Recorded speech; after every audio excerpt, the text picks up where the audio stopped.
প্রিয় নবম দশম শ্রেণীর শিক্ষার্থীরা, এখন আমরা ভেক্টরের অনুশীলনের 12 নম্বর প্রশ্নটি সমাধান করব। সেক্ষেত্রে আমরা প্রথমে প্রশ্নটি পড়ে দেখি। প্রমাণ করো যে কোনো চতুর্ভুজের কর্ণদ্বয় পরস্পরকে সমদ্বিখণ্ডিত করলে তা একটি সামান্তরিক হবে। আমরা প্রথমে একটি চতুর্ভুজ অঙ্কন করি।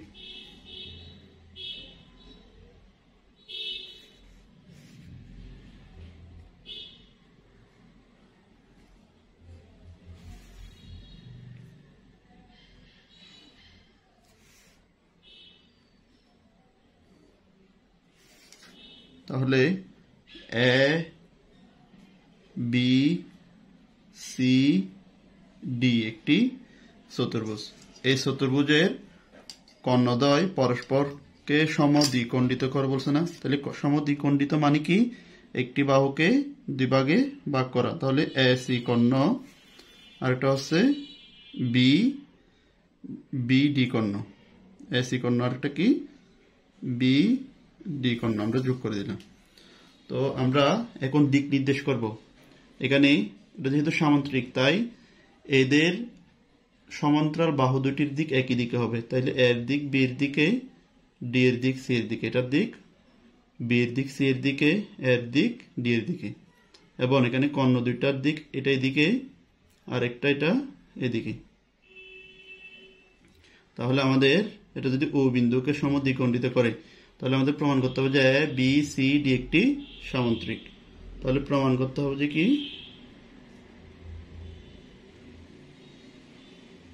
প্রমাণ করতে হবে যে এ বি সি ডি একটি সামান্তরিক।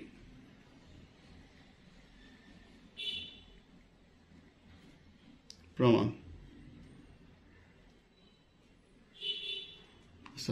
প্রমাণের শুরুতে আমরা প্রশ্নটা আরো যদি ভালো করে পড়ি, সেক্ষেত্রে কি বলা হয়েছে? কর্ণদ্বয় পরস্পরকে সমদ্বিখণ্ডিত করে। তাহলে এ সি কর্ণকে দুই ভাগে ভাগ হয়েছে না? এটা হচ্ছে এ ও, একটা হচ্ছে কি? ও সি। তাহলে আমরা কি লিখতে পারবো? দেওয়া আছে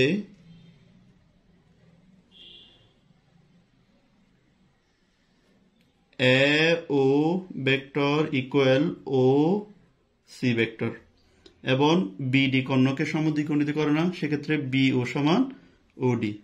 তাহলে বি ও ভেক্টর ইকুয়াল ও ডি ভেক্টর। এবার দেখো তো, এখানে এটা কর্ণদ্বয় সমদ্বিখণ্ডিত করার ফলে এখানে 1 2 3 4 চারটি ত্রিভুজ তৈরি হয়েছে। সেক্ষেত্রে এই ত্রিভুজ নিলে আমাদের এটা নিতে হবে, এই ত্রিভুজ নিলে এটা নিতে হবে। তো আমরা যদি এ ও ডি এই ত্রিভুজটা নিই, এই ছোট ত্রিভুজটা নিয়ে যদি আমরা ভেক্টর যোগের ত্রিভুজ সূত্র প্রয়োগ করি, দেখো তো, ত্রিভুজ এ ও ডি এ ভেক্টর যোগের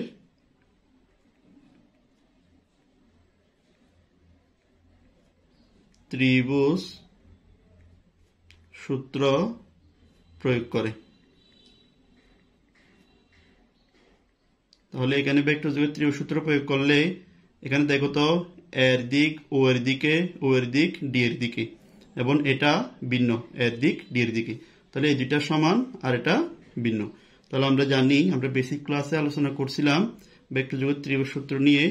তাহলে যে দুইটা বাহুর দিক একই দিকে সেটি ইকুয়াল, যেটার দিক ভিন্ন সেটি। তাহলে এর দিক ডি এর দিকে এটা ভিন্ন, এটা সমান এ ও C vector plus O D vector.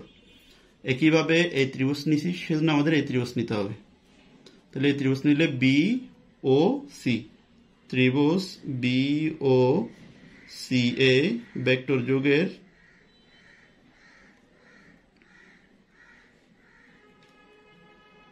ত্রিভুজ সূত্র প্রয়োগ করি।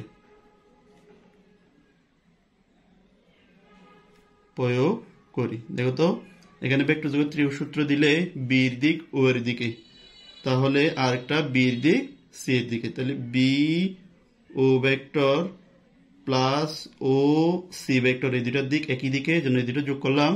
আরেকটা আছে কি? B C vector. বা একটু খেয়াল করলে দেখবা বি ও সমান আমরা কি লিখছিলাম?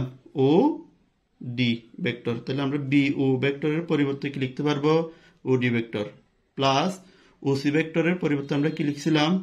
A O vector equal B C vector. বা এটা যদি আগে আনি, A O vector plus O D vector equal কি লিখা যাবে? B C vector. বা A O vector plus O D vector, এটার মান আমরা আগে থেকে বের করে রাখছিলাম কত? A D vector equal B C vector. এবার এখানে ভেক্টর চিহ্ন আছে, সেটা যদি আমরা তুলে ফেলতে চাই তাহলে আমাদের মডুলাস আনতে হবে। তাহলে modulus A D vector equal modulus B C vector. বা মডুলাস আর ভেক্টর ওটা যেটা আমরা বেসিক ক্লাসে আলোচনা করছিলাম। তাহলে মডুলাস আর ভেক্টর যদি চলে যায় আর কি থাকে? এ ডি সমান বি সি। একটু খেয়াল করলে দেখবা এ ডি এই বাহু আর বি সি এই বাহু আমরা কি পাইলাম? সমান পাইলাম। তো অনুরূপভাবে আমরা প্রমাণ করতে পারি এ বি বাহু সমান সি ডি বাহু। অনুরূপভাবে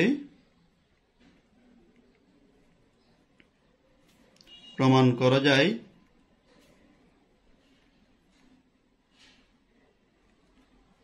A B equal C D. আমরা জানি যে সামন্ত্রিকের বিপরীত বাহুদ্বয় পরস্পর সমান ও সমান্তরাল হয়। এখন আমরা এই যে বাহুর বিপরীত বাহু এটা, এই বাহুর বিপরীত বাহু এটা, তাহলে এই দুইটা বাহু সমান, এই দুইটা বাহু, এইটা বাহু সমান এটা, এটা সমান এটা, আমরা দুইটা বাহু সমান পাইছি। তার মানে আমরা কি বলতে পারবো? এ বি সি ডি একটি সামন্ত্রিক। সুতরাং এ বি সি ডি একটি সামন্ত্রিক।